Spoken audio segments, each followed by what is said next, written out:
Olá, gente boa! Louvado seja nosso Senhor Jesus Cristo, para sempre seja louvado.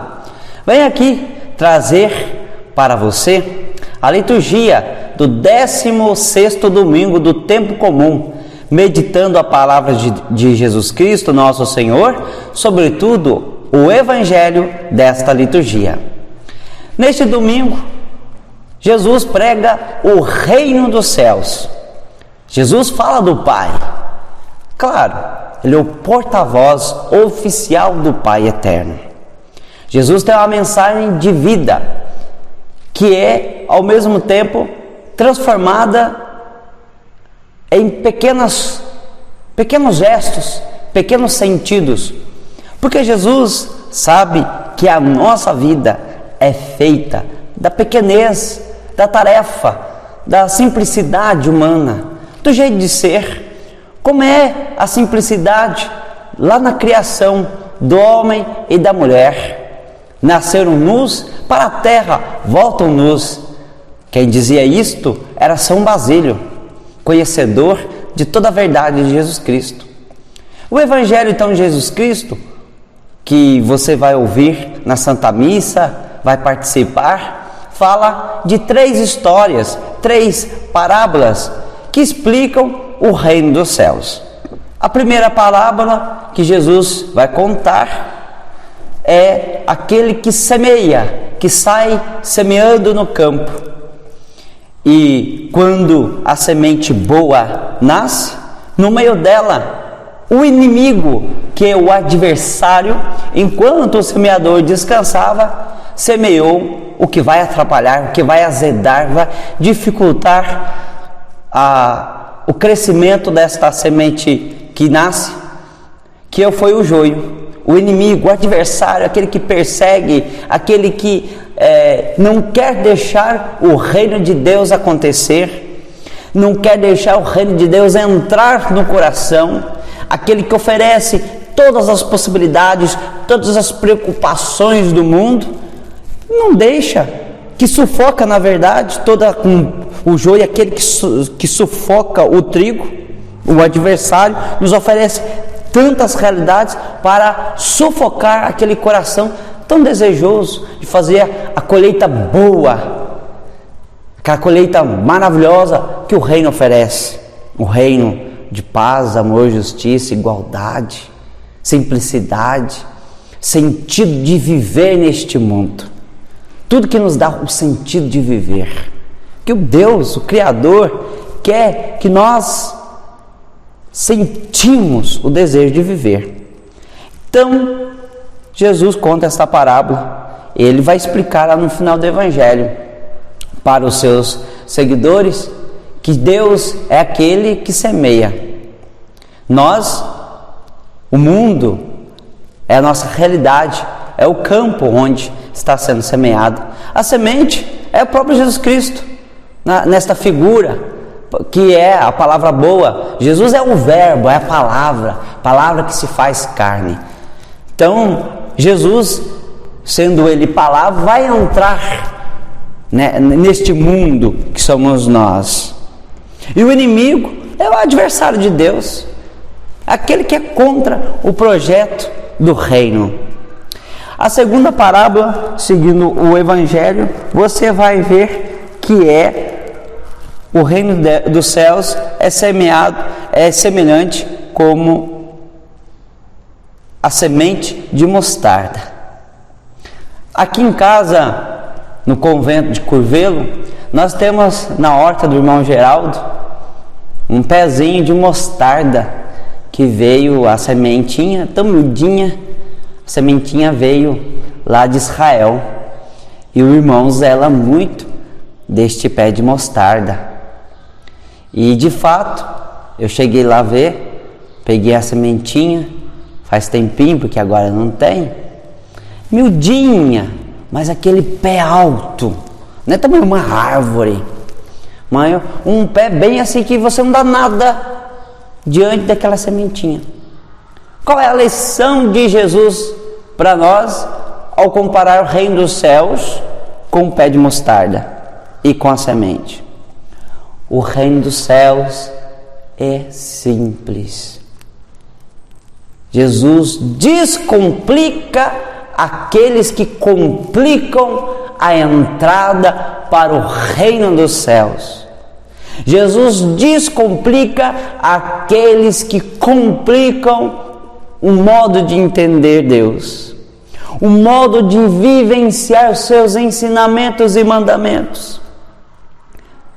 O reino dos céus é como uma sementinha, que o valor da fé ao crer em Deus, a fé pode ser pequenininha como o grão de mostarda, mas quando é abraçada com amor, se transforma grandemente dentro de nós, como o pé, que é a mãe, a árvore mãe da sementinha, a mostarda, que produz, obviamente, os seus frutos.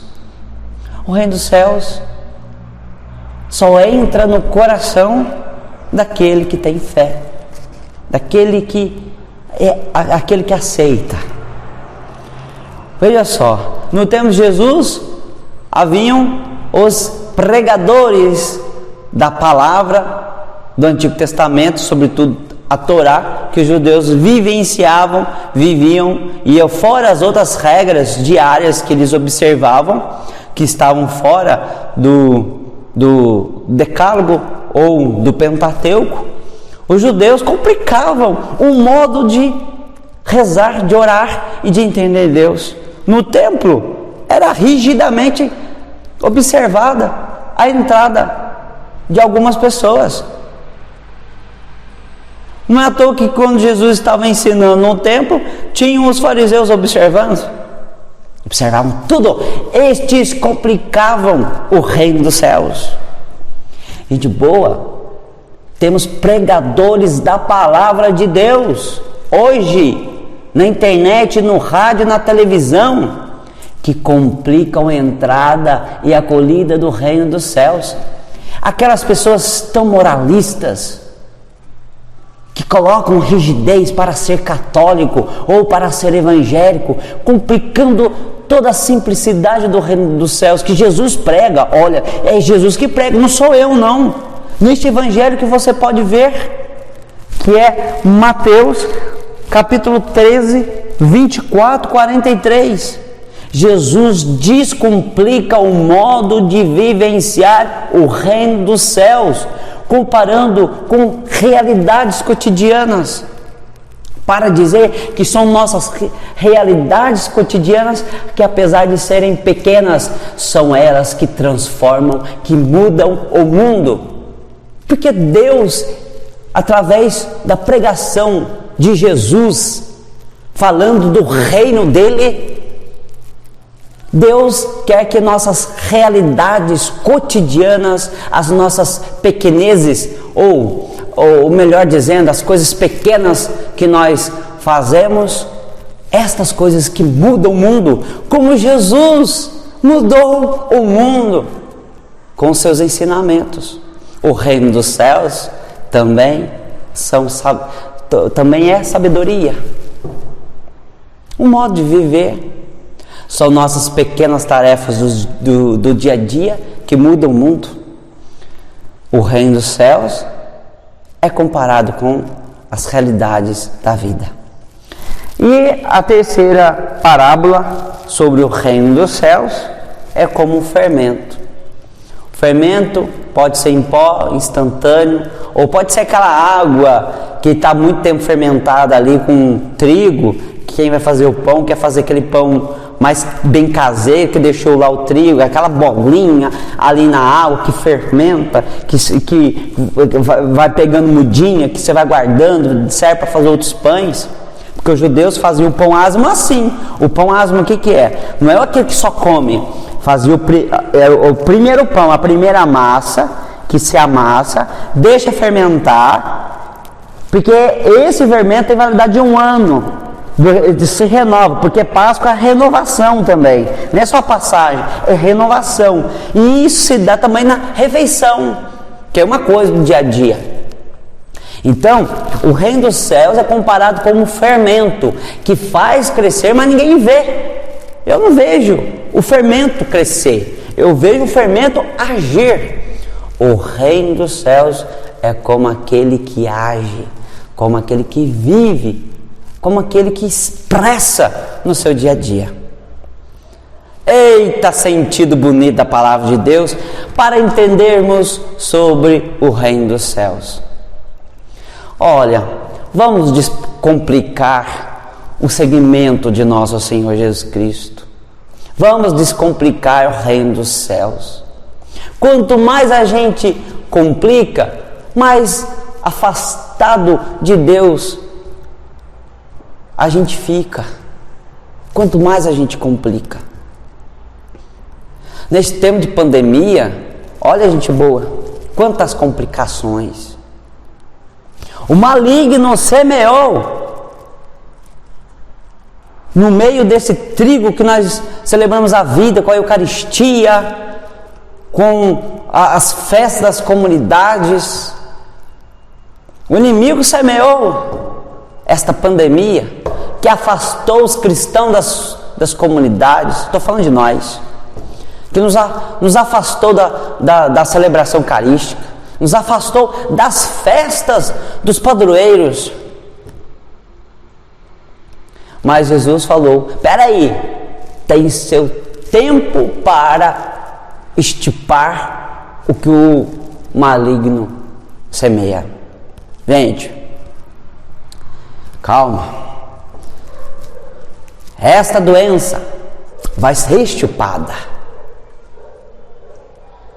É só ter fé. Mas vamos olhar as realidades positivas durante esse tempo de afastamento da comunidade cristã, não estando fisicamente ali na igreja, na comunidade. Vamos olhar o lado positivo de nós enxergarmos o quanto é necessário abraçarmos o reino de Deus dentro da igreja e até fora dela, na vivência, na família, nos valores. Isso é reino. Os valores são o reino de Deus. A paciência também. A paciência é um modo de vivenciar o reino de Deus também. É a paciência. Tenhamos paciência, tudo vai dar certo. Eu tenho fé. Você tem fé? Ah, com certeza tem. Vamos lá, celebrando o reino dos céus. Jesus pregou o reino dos céus. Quem não prega o reino dos céus, me desculpa, não prega Jesus Cristo, não prega a Deus. E como, se não prega a Deus e não prega o reino dos céus, vai contar com a sabedoria do Espírito Santo? Nunca. São pérolas jogadas para os porcos. Pensemos, o reino dos céus é a nossa realidade cotidiana. O reino dos céus é a nossa fé, o reino dos céus são nossas ações. Maria Santíssima, Mãe da nossa fé, da esperança, e é que abraçou o reino dos céus, possa ser para nós modelo de caminhada para toda a nossa vida, até lá nos céus. O Senhor esteja convosco, Ele está no meio de nós. Pela intercessão maternal da Mãe do Perpétuo Socorro, São José e São Geraldo, a bênção de Deus Todo-Poderoso, o Pai, o Filho e o Espírito Santo. Amém. Reze por nós, redentoristas, porque no dia de hoje estamos celebrando nosso padroeiro titular, o Santíssimo Redentor. Deus te abençoe. Tchau.